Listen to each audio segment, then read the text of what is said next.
Welcome students, electric charges and fields and electrostatics का हमारा नया लेक्चर। और आज से हम बच्चों स्टार्ट करने जा रहे हैं इलेक्ट्रिक फील्ड। आगे के बहुत सारे लेक्चर्स बच्चों इलेक्ट्रिक फील्ड पे ही बेस्ड होंगे और इलेक्ट्रिक फील्ड इस चैप्टर का सबसे ज्यादा इंपॉर्टेंट टॉपिक है, इसलिए बहुत ध्यान से समझिएगा। तो बच्चों इलेक्ट्रिक फील्ड जो है ना, नाम से पता तो चल रही है कुछ फील्ड से रिलेटेड चीजें है ना। तो इलेक्ट्रिक फील्ड को बच्चों समझने के लिए सबसे पहले आपको दो चीजें समझनी पड़ेगी। सबसे पहली बात तो बच्चों आपको समझनी है कि पॉइंट चार्ज क्या होता है। क्या समझना पड़ेगा बच्चों? पॉइंट चार्ज क्या होता है। जरा ध्यान से देखो बच्चों, a charge that is concentrated at a point in space is called a point charge. कहने का मतलब समझो बच्चों, एक ऐसा चार्ज जो किसी एक पॉइंट पे कंसंट्रेटेड हो, है ना। कोई भी एक चार्ज जो किसी पॉइंट पे कंसंट्रेटेड हो, जैसे इलेक्ट्रॉन है। अब इलेक्ट्रॉन के चार्ज को आप क्या कंसिडर कर सकते हो? पॉइंट चार्ज कंसिडर कर सकते हो, है ना। एक कोई भी चार्ज जो किसी पॉइंट पे कंसंट्रेटेड है, एक मेटल की स्फीयर है, स्फीयर में मैंने चार्ज को ड्रॉप कर दिया, है ना। तो चार्ज जो है वो कहां अज्यूम होता है? सेंटर पे। तो वो भी किसकी तरह ट्रीट होगा? पॉइंट चार्ज की तरह। सिंपल भाषा में, किसी भी एक पॉइंट के ऊपर अगर चार्ज कंसंट्रेटेड है, उसी को हम क्या बोलते हैं? पॉइंट चार्ज बोलते हैं, है ना। अच्छा ध्यान रखना बच्चों, पॉइंट चार्जेस जो होते हैं, point charges produces electric field around them. अच्छा इस पॉइंट पे चर्चा करेंगे। फिलहाल तो आप ये समझो कि जो भी हम इलेक्ट्रिक फील्ड नाम की चीज पढ़ने जा रहे हैं, तो पॉइंट चार्ज अपने चारों तरफ बच्चों इलेक्ट्रिक फील्ड क्रिएट करता है ना। अच्छा पॉइंट चार्ज के बाद बच्चों जो दूसरी चीज आपको समझनी है इंपॉर्टेंट, वो आपको समझनी पड़ेगी टेस्ट चार्ज क्या होता है ना। टेस्ट चार्ज क्या होता है? टेस्ट चार्ज को बच्चों रिप्रेजेंट करते हैं क्यू नॉट, और ये यूजुअली बच्चों पॉजिटिव पोलैरिटी का ही चार्ज होता है ना। टेस्ट चार्ज क्या है? A very small charge, a very small charge which is used to test intensity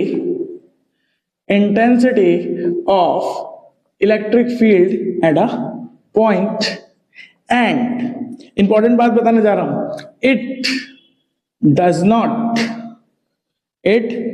not produces electric field around it. या फिर ऐसे बोल सकते हो कि ये इतना कम इलेक्ट्रिक फील्ड प्रोड्यूस करता है अपने चारों तरफ जो नेग्लिजिबल है। मतलब ये चार्ज किसी के ऊपर फोर्स नहीं लगा सकता, इस चार्ज के ऊपर कोई फोर्स लगा सकता है दूसरा चार्ज। और ये टेस्ट चार्ज जो है बच्चों, ये यूजुअली जो है वो पॉजिटिव पोलैरिटी का ही होता है। समझ में आ गई? दो चीजें बात की हमने, एक पॉइंट चार्ज और एक टेस्ट चार्ज। किसी जगह पर पॉइंट पे अगर चार्ज कंसंट्रेटेड है जो अपने चारों तरफ इलेक्ट्रिक फील्ड बनाने की क्षमता रखता है, उसे तो हम क्या कहते हैं? पॉइंट चार्ज कहते हैं बच्चों। और अगर कोई चार्ज है जो इतना छोटा है कि उसके में इतनी कम स्ट्रेंथ है कि वो अपने चारों तरफ जो इलेक्ट्रिक फील्ड बनाएगा वो नेग्लिजिबल होगी, उसको हम क्या बोलते हैं? Test charge. और टेस्ट चार्ज इलेक्ट्रिक फील्ड की इंटेंसिटी को टेस्ट करने के काम में आता है। जनरली कौन से पोलैरिटी का होता है? पॉजिटिव पोलैरिटी का। ठीक है। अच्छा आगे बच्चों समझेंगे हम अब थोड़ा सा कि इलेक्ट्रिक फील्ड क्या चीज है ना। तो देखो होता क्या है, जितने भी बच्चों चार्जेस है ना, स्पेशली हम इलेक्ट्रोस्टैटिक्स पढ़ रहे हैं, तो इलेक्ट्रोस्टैटिक्स की ज्यादातर चीजें जो हैं वो पॉइंट चार्ज के लिए वैलिड है। जो हमने कूलम्ब्स लॉ पढ़ा था पीछे, वो भी पॉइंट चार्ज के लिए वैलिड है ना। तो देखो इलेक्ट्रिक फील्ड क्या है? इलेक्ट्रिक फील्ड, देखो बच्चों इलेक्ट्रिक फील्ड जो है, it is an area around the point charge. It is an area around the point charge in which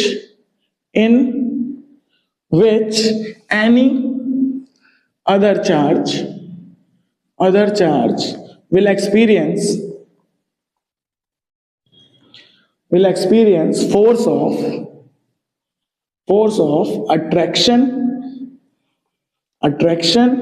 और रिपल्शन। समझने वाली बच्चों क्या बात है, जरा ध्यान से समझना।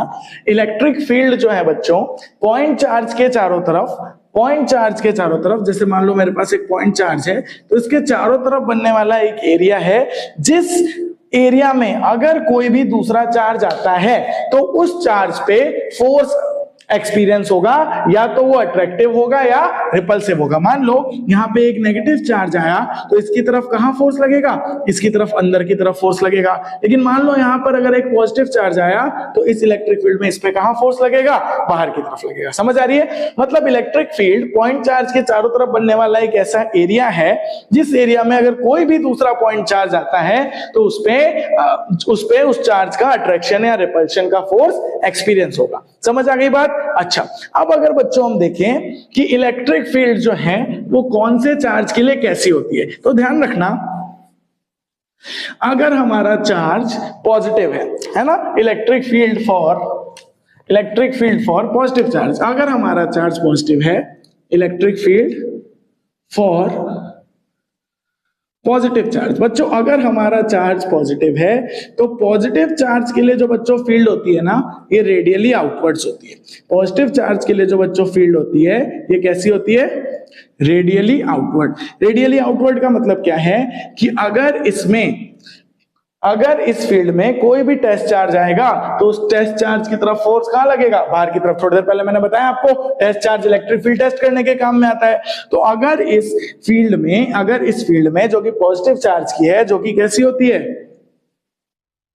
Radially outward. रेडियली आउटवर्ड का मतलब होता है बच्चों बाहर की तरफ। रेडियल आउटवर्ड का मतलब क्या होता है बच्चों, बाहर की तरफ। तो अगर कोई भी इस पॉइंट चार्ज के इलेक्ट्रिक फील्ड में कोई भी टेस्ट चार्ज आएगा तो उस पर बाहर की तरफ एक फोर्स एक्सपीरियंस होगा। इसलिए हम कहते हैं कि जो इलेक्ट्रिक फील्ड होती है पॉजिटिव चार्ज के लिए वो क्या होती है, रेडियली आउटवर्ड। अच्छा, अगर यहीं पे हम बात करें कि electric field for negative charge, अगर हम नेगेटिव पॉइंट चार्ज की इलेक्ट्रिक फील्ड की बात करें बच्चों, तो नेगेटिव चार्ज की जो इलेक्ट्रिक फील्ड होती है ना, वो होती है रेडियली इनवर्स, है ना, रेडियली इनवर्स। ध्यान से देखना, जो इलेक्ट्रिक फील्ड होती है बच्चों वो रेडियली इनवर्स होती है। अब समझने वाली बात क्या है, इनवर्स का मतलब क्या है, यहाँ पे जो इलेक्ट्रिक फील्ड है वो कैसी है, रेडियली इनवर्ट्स। अच्छा, इनवर्ट्स का मतलब, रेडियली इनवर्ट्स का मतलब कि अंदर की तरफ। मतलब अगर यहां पर आप किसी टेस्ट चार्ज को रखोगे तो वो उस पे जो फोर्स लगेगा वो कहां लगेगा, इलेक्ट्रिक फील्ड में अंदर की तरफ। मतलब यहां पर अगर कोई Q0 टेस्ट चार्ज होता तो उस पे तो फोर्स बाहर की तरफ लगता, लेकिन यहां पर अगर कोई Q0 है, टेस्ट चार्ज है, तो उस पे फोर्स कहां लगेगा, अंदर की तरफ लगेगा। समझ में आई?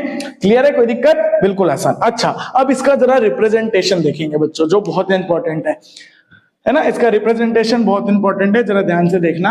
अगर हम बात कर रहे हैं पॉजिटिव के लिए, पहले हम किसके लिए बात कर रहे हैं, पॉजिटिव के लिए, तो रिप्रेजेंटेशन कैसे करते हैं, ये मैंने यहाँ पे प्लस क्यों लिया, देखना ध्यान से। पहला एरो मैंने बड़ा बनाया, दूसरा एरो मैंने छोटा बनाया, पहला एरो मैंने बड़ा बनाया, दूसरा छोटा बनाया, फिर पहला बड़ा बनाया, दूसरा मैंने छोटा बनाया, इधर भी पहला मैंने बड़ा बनाया, दूसरा मैंने छोटा बनाया। अब इसका मतलब क्या है, इसका मतलब यह है जहां पे एरो बड़ी है वहां पे इलेक्ट्रिक फील्ड की स्ट्रेंथ ज्यादा है, जहां पे एरो मतलब चार्ज से दूर गए तो एरो क्या हो गया, छोटा हो गया, मतलब इलेक्ट्रिक फील्ड की इंटेंसिटी क्या हो गई, कम हो गई। ध्यान रखना, ये रेडियली आउटवर्ड है क्योंकि पॉजिटिव चार्ज के लिए है, और क्योंकि बाहर की तरफ जब हम जाते हैं, दूर जाते हैं चार्ज से, तो इलेक्ट्रिक फील्ड की इंटेंसिटी घट जाती है। आपने पढ़ा था ना कि जो फोर्स होता है वो इनवर्स स्क्वायर लॉ को फॉलो करता है। मतलब अगर हम आगे तरफ जाएंगे, चार्ज से दूर जाएंगे, तो फोर्स क्या हो जाएगा, घट जाएगा, फील्ड की इंटेंसिटी भी घट जाएगी। इसलिए बात के एरोस जो है वो छोटे हैं। अब अगर सिमिलरली मैं बात करूं नेगेटिव चार्जेस के लिए, तो यही काम होगा, बस यहां पर जो फील्ड है वो रेडियली आउटवर्ड की जगह क्या हो जाएगी, रेडियली इनवर्स। ध्यान से देखना,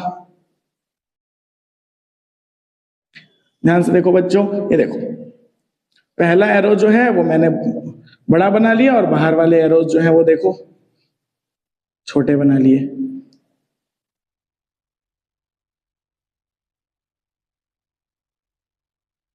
ठीक है, क्लियर है? बिल्कुल समझने वाली बात यह है कि जैसे जैसे हम अंदर की तरफ आएंगे, जैसे जैसे हम अंदर की तरफ आएंगे, वैसे वैसे फील्ड जो है स्ट्रांग होती जाएगी, और जैसे जैसे बाहर की तरफ जाएंगे, चार्ज से दूर जाएंगे, फील्ड जो है कमजोर होती जाएगी। ध्यान रखना, जो लंबी लाइन है ये रिप्रेजेंट कर रही है स्ट्रॉन्ग इलेक्ट्रिक फील्ड इंटेंसिटी, जो छोटी लाइन है वो क्या रिप्रेजेंट कर रही है, weak electric field intensity. Clear है? अच्छा, बहुत बढ़िया।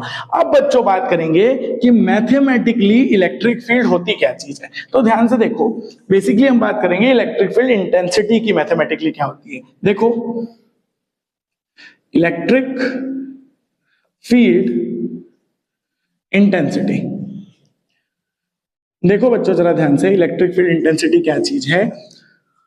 अगर इलेक्ट्रिक फील्ड को मैथमेटिकली, इंटेंसिटी को मैथमेटिकली डिफाइन करें तो it can be defined as force experienced by a test charge divided by magnitude of test charge. कहने का मतलब क्या है बच्चों, electric field intensity can be defined as force experience by the test charge divided by magnitude of test charge. मान लो, इसको ऐसे समझो, इसको आसान भाषा में समझने के लिए ऐसे मान लो, मेरे पास एक यहाँ पॉजिटिव चार्ज है, इस पॉजिटिव चार्ज के सामने एक r डिस्टेंस के ऊपर यहाँ पर मैंने टेस्ट चार्ज रखा।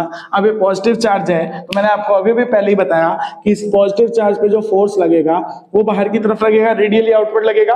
और इलेक्ट्रिक फील्ड की डेफिनेशन क्या कहती है कि इस पॉइंट पे जो इलेक्ट्रिक फील्ड की स्ट्रेंथ है, इस पॉइंट की जो इलेक्ट्रिक फील्ड की स्ट्रेंथ है यानी इलेक्ट्रिक फील्ड की इंटेंसिटी है, वो आप कैलकुलेट कर सकते हो अगर आप फोर्स जितना भी टेस्ट चार्ज पे लग रहा है उसको डिवाइड कर दो किसके, टेस्ट चार्ज के मैग्नीट्यूड से। तो कैसे करोगे जरा ध्यान से देखो, electric field intensity can be defined as force experience upon magnitude of test charge. जरा इसको खोल के लिखो कूलम्स लॉ से, F इज इक्वल टू क्या लिखोगे, K, Q जो हमारा पॉइंट चार्ज है, Q नॉट जो कि हमारा टेस्ट चार्ज है, डिवाइडेड बाय दोनों की डिस्टेंस r स्क्वायर है ना, डिवाइडेड बाय Q नॉट। तो देखो Q नॉट से Q नॉट कैंसिल, तो जो इलेक्ट्रिक फील्ड का हमारे पास फॉर्मूला बन के आया वो क्या बन के आया, K Q upon r square, where Q is the magnitude of point charge, K is the Coulomb's constant, and the distance R is the distance of the point at which we are calculating the electric field intensity। समझ में आई? अच्छा, अब जरा ध्यान से देखो, formula क्या है, फोर्स अपॉन चार्ज, यानी ऐसा यूनिट क्या बनेगी इलेक्ट्रिक फील्ड की। फोर्स के लिए क्या लिखोगे, फोर्स के लिए ऐसा यूनिट क्या लिखोगे इसकी, फोर्स के लिए ऐसा यूनिट आप लिखोगे न्यूटन डिवाइडेड बाय चार्ज यानी कि कूलम। तो ऐसा यूनिट क्या हो जाती है इसकी, ऐसा यूनिट हो जाती है बच्चों न्यूटन पर कूलम। अच्छा, एक और इसकी ऐसा यूनिट होती है जिसके बारे में आप सेकंड चैप्टर में पढ़ोगे, एक और ऐसा यूनिट होती है क्या, वोल्ट पर मीटर। नेक्स्ट चैप्टर में इसके बारे में हम डिस्कस करेंगे। एक और इलेक्ट्रिक फील्ड की ऐसा यूनिट होती है बच्चों, क्या होती है, वोल्ट पर मीटर, है ना, बहुत बढ़िया। अच्छा, अब जरा ध्यान से सुनो, इसी इलेक्ट्रिक फील्ड का अगर हमें वेक्टर फॉर्म लिखना हो, vector form of electric field. अच्छा, ये तो समझ में आया ना आपको इलेक्ट्रिक फील्ड पढ़ क्यों रहे हैं, इसलिए पढ़ रहे हैं ताकि हम किसी चार्ज का पता कर सकें कि वो चार्ज अपने से किसी एक डिस्टेंस के ऊपर कितनी स्ट्रेंथ से किसी क्या बोलते हैं टेस्ट चार्ज को अट्रैक्ट या रिपेल कर सकता है ना। अच्छा, अब देखो वेक्टर फॉर्म कैसे लिखोगे आप, वेक्टर फॉर्म आप कैसे लिखोगे जरा ध्यान से देखो।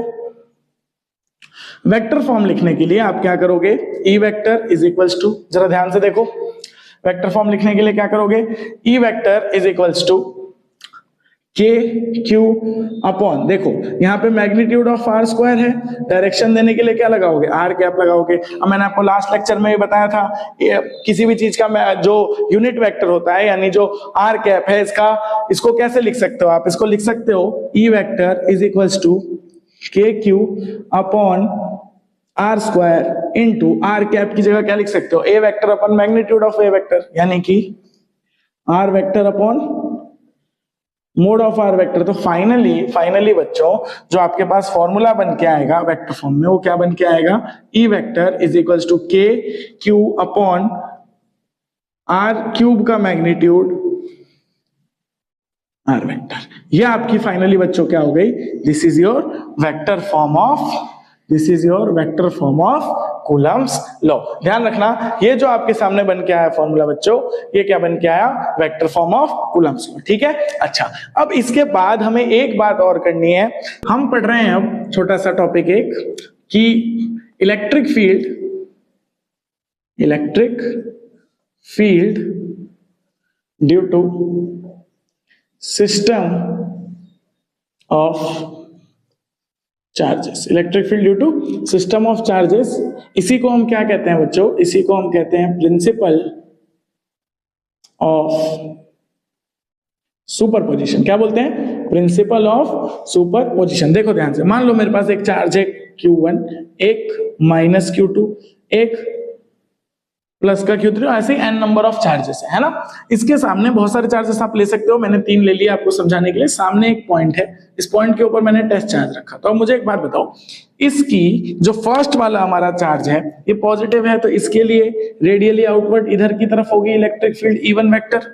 ये इसके लिए जो बीच वाला चार्ज है इसके लिए अंदर की तरफ होगी रेडियली इनवर्ट, क्योंकि ये नेगेटिव चार्ज है, क्या होगी? E2 vector. अच्छा, इसके लिए जो इलेक्ट्रिक फील्ड होगी ये इधर की तरफ होगी, E3 वेक्टर। तो अगर मुझे इस पॉइंट पे नेट इलेक्ट्रिक फील्ड इंटेंसिटी का बच्चों पता करना है, इस पॉइंट के ऊपर अगर नेट इलेक्ट्रिक फील्ड इंटेंसिटी का पता करना है तो मैं कैसे करूंगा? बहुत ही ज्यादा सिंपल है, ध्यान रखना। इसके लिए ये डिस्टेंस होगी, है ना, इसके लिए सेकंड वाले चार्ज की ये डिस्टेंस होगी, थर्ड वाला जो हमारा चार्ज है उसके लिए ये डिस्टेंस होगी। तो यहां पर इलेक्ट्रिक फील्ड कैसे निकालें? बिल्कुल सिंपल है बच्चों, आपको कुछ नहीं करना है, बस जितने भी इंडिविजुअल इलेक्ट्रिक फील्ड्स है सबका वेक्टर सम कर देना है। क्या कर देना है बच्चों? जितने भी इलेक्ट्रिक फील्ड है सबका इंडिविजुअल का वेक्टर सम कर देना है। देखो कैसे, E1 vector plus E2 vector plus E3 vector, और हम मान लेते हैं हमारे पास n नंबर ऑफ चार्जेस है तो उसके लिए हम क्या करेंगे? En वेक्टर, है ना, बिल्कुल सिंपल। अच्छा, अगर आप इसको खोल के लिखना चाहते हो तो कैसे लिखोगे? ऐसे लिख सकते हो, E वेक्टर, इसको रिजल्टेंट कह लेते हैं, E resultant is equals to A Q1 upon R1 square R1 cap plus K Q2 upon R2 square R2 cap plus dot dot dot K Qn upon Rn square Rn cap. तो इस तरीके से आप सबका vector sum कर करके पता कर सकते हो कि किसी एक पॉइंट पे नेट रिजल्टेंट इलेक्ट्रिक फील्ड कितनी है। अच्छा, जिसको वेक्टर सम करना नहीं आता है तो हम बहुत जल्दी वेक्टर्स की भी सीरीज स्टार्ट करने जा रहे हैं, तो आप वहां से वेक्टर सम देख सकते हो। अच्छा, एक और चीज यहीं पे सीख लेते हैं बच्चों, मान लो फोर्स कैलकुलेट करना हो, है ना, फोर्स ड्यू टू, सेम बात है बिल्कुल, force due to system of charges, है ना। इलेक्ट्रिक फील्ड की जगह अगर बच्चों फोर्स हो, इसको भी force due to system of charges को भी हम क्या बोलते हैं? प्रिंसिपल ऑफ सुपरपोजिशन ही बोलते हैं, ध्यान रखना, इसको भी हम क्या बोलते हैं? Principle of superposition. तो इसमें भी बच्चों आपको कुछ नहीं करना है, सेम जो फोर्स होगा रिजल्टेंट किसी एक पॉइंट पे, एनसीईआरटी का एक बहुत अच्छा न्यूमेरिकल भी है, कूलम्ब्स लॉ में पहला न्यूमेरिकल है ट्रायंगल वाला, आप लोग जरूर करना उसको। क्या है? बिल्कुल कुछ नहीं, सबका इंडिविजुअल का सम कर दो, इंडिविजुअल का वेक्टर सम कर दो। क्या करोगे? F1 vector plus F2 vector plus F3 vector plus dot dot dot Fn vector, है ना। अच्छा, अगर इसी को इस फॉर्म में लिखें, खोल के लिखें, तो कैसे लिखेंगे? बिल्कुल जैसे अभी इलेक्ट्रिक फील्ड को लिखा ऊपर, Fr resultant is equals to, इसको क्या लिखोगे? K Q1 Q2 अपॉन सबसे पहले R12 square R12 cap plus K Q1 Q2 की जगह अब क्या आ जाएगा? Q3 आ जाएगा अपॉन यहाँ पे क्या आ जाएगा? R13 square 13 cap plus dot dot dot K Q1 Qn upon R1n square R1n cap, है ना। बस ध्यान ये रखना कि जब इलेक्ट्रिक फील्ड निकालते हो तो उसमें एक ही चार्ज होता है ना, क्योंकि इलेक्ट्रिक फील्ड के फॉर्मूले में तो यहाँ सिर्फ Q आ रहा है, तो Q1 Q2 Q3, लेकिन जब फोर्स निकालोगे तो आपको दोनों चार्ज लेने पड़ेंगे, जो लगा रहा है और जिस पे लग रहा है। तो यहाँ हमने माना है कि 1 बाकियों पे फोर्स लगा रहा है, 1 2 पे भी लगा रहा है, 3 पे लगा रहा है, 4 पे लगा रहा है, 5 पे लगा रहा है, n पे लगा रहा है, ध्यान रखना। तो ये ध्यान रखना, यहाँ पे आपका क्या निकल के आएगा कि F1 जो है उसके ऊपर या तो वो कितना फोर्स लगा रहा है या उसके ऊपर कितना फोर्स लग रहा है, ये आप ध्यान रखिएगा यहाँ पे, ठीक है। चलिए, बहुत बढ़िया, नेक्स्ट लेक्चर में मिलेंगे बच्चों इलेक्ट्रिक फील्ड के। आज के लेक्चर के लिए इतना ही, तब तक पढ़ते रहिए और सीखते रहिए।